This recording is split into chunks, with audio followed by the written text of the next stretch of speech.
Baik, saya Dr.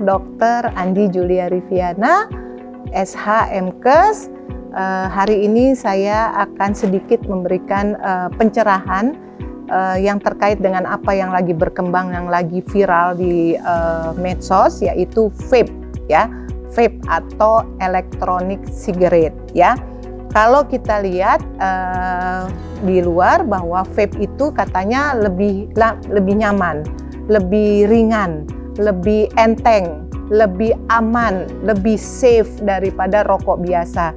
Tapi ternyata pada dasarnya tidak.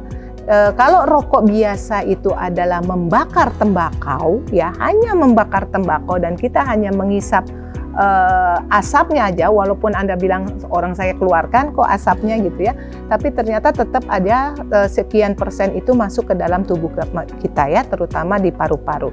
Tetapi kalau vape yang katanya adalah lebih aman daripada rokok biasa, fakta mencengangkan adalah vape itu banyak mengandung bahan kimia. Kenapa? Karena vape itu isinya selain nikotin, siapa yang bilang vape nggak ada nikotinnya? Vape tetap 70% ya, tetap mengandung nikotin. Jadi bohong kalau vape tidak mengandung nikotin. Nah, Anda semua tahu ya efeknya dari nikotin.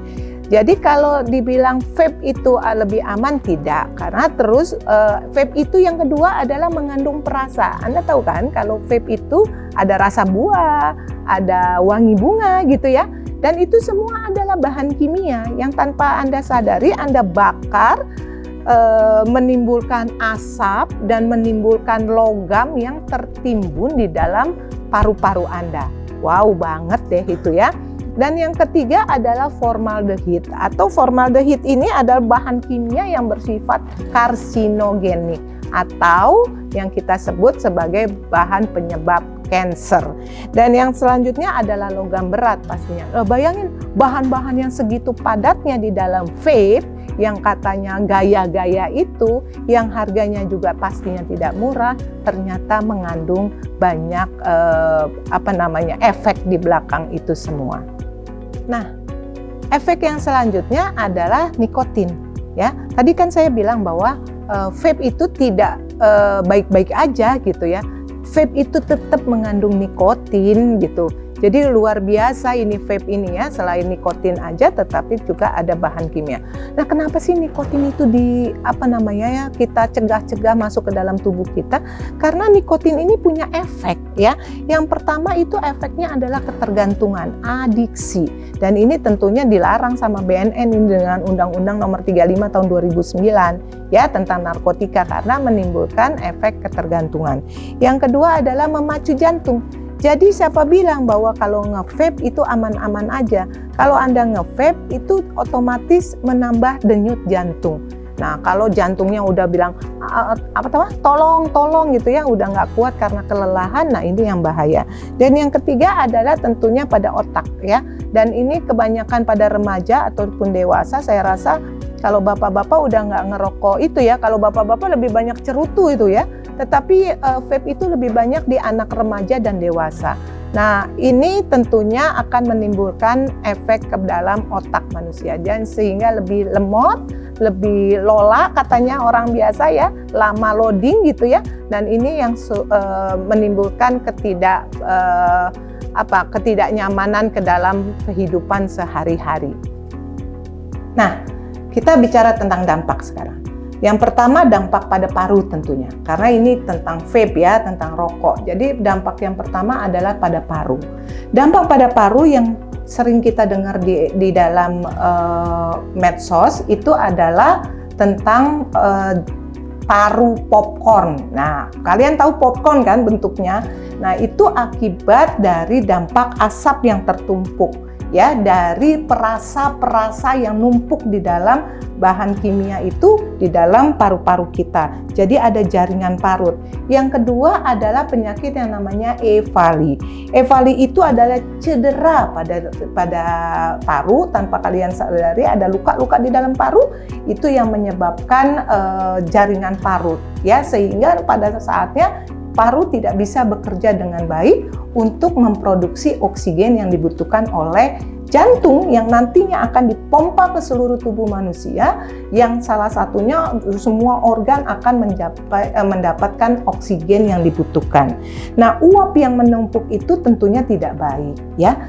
Nah, yang kedua adalah jantung, ya, dampak pada jantung. Anda tanpa sadari bahwa kalau Anda nge-vape, ya, itu tekanan darah Anda, ini hasil penelitian, ya, hasil penelitian, habis orang nge-vape itu pasti tekanan darahnya agak meningkat, ya, setelah Anda nge-vape. Yang kedua adalah pastinya pembuluh darah Anda mengerucut, ya, mengecil, ya, menciut. Nah, tentu aliran darahnya juga akan bermasalah di jantung. Yang ketiga, tanpa Anda sadari, nanti di suatu saat Anda mengalami darah yang terlalu kental, ya, pembekuan darah. Jadi darahnya agak kental di situ, ya. Nah, ini tentunya tidak baik. Yang selanjutnya adalah efek di otak atau saraf. Yang tadi kita bilang bahwa lama-kelamaan Anda menjadi lemot karena otak kekurangan oksigen. Oksigen apa? Oksigen yang dicuci di dalam paru-paru, yang dipompa oleh jantung untuk ke seluruh tubuh, dan juga salah satunya adalah ke otak. Otak yang kekurangan oksigen akan menimbulkan jaringan-jaringan mati di otak. Jadi tanpa Anda sadari, nanti suatu saat kalau Anda lebih cepat kena stroke, jadi itu Anda ingat lagi, dulu gue sering ngerokok, dulu apalagi sering nge-vape gitu, ya. Jadi banyak sekali efeknya, ya. Dan terus pasti ada gangguan mood. Nah, kadang marah nggak jelas, kadang ngambek nggak jelas, kadang sedih yang berlebihan gitu, ya. Jadi ada gangguan mood yang tanpa kalian sadari itu menimbulkan efek tidak baik di dalam fisiologis tubuh manusia. Yang selanjutnya adalah tentunya di dalam mulut dan gigi, ya. Kalau Anda lihat gigi orang yang ngerokok, yang nge-vape itu agak lebih kuning dibanding orang yang biasa, ya. Dan terus pasti akan terjadi resiko infeksi sering sariawan, ya. Dan aroma mulut yang tidak segar, ya, yang menimbulkan rasa tidak nyaman dengan orang yang ada di sekitar kita. Dan ingat, ini buat perempuan-perempuan, hai kaum perempuan gitu, ya. Karena efeknya ternyata nanti Anda merasakan pada saat suatu hari Anda harus menikah dan Anda harus hamil, ya. Nah, ini efeknya Allahu Akbar, ya. Pastinya tidak baik buat janin kalian. Karena apa? Efeknya adalah janinnya tidak berkembang. Karena apa? Karena janinnya tidak mendapatkan oksigen yang dia butuhkan. Kan janin di dalam kandungan itu bergantung pada ibu, ya. Jadi kalau ibunya tidak sehat, janinnya tidak sehat. Itu resiko janin berat badan lahir rendah, atau prematur, atau cacat yang dibawa oleh janin dari tubuh manusia. Jadi setelah kita melihat tadi beberapa paparan, kita mau mengambil sedikit simpulan, ya. Ternyata vape itu tidak baik-baik saja gitu, ya. Fakta yang mengejutkan bahwa 70% di dalam vape itu mengandung zat-zat kimia karsinogenik. Apa arti karsinogenik?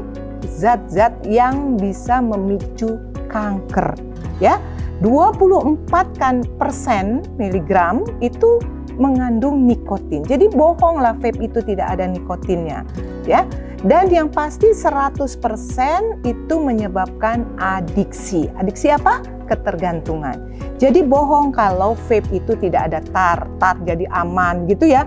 Bohong bahwa kalau vape itu adalah tidak menyebabkan overdosis, ya.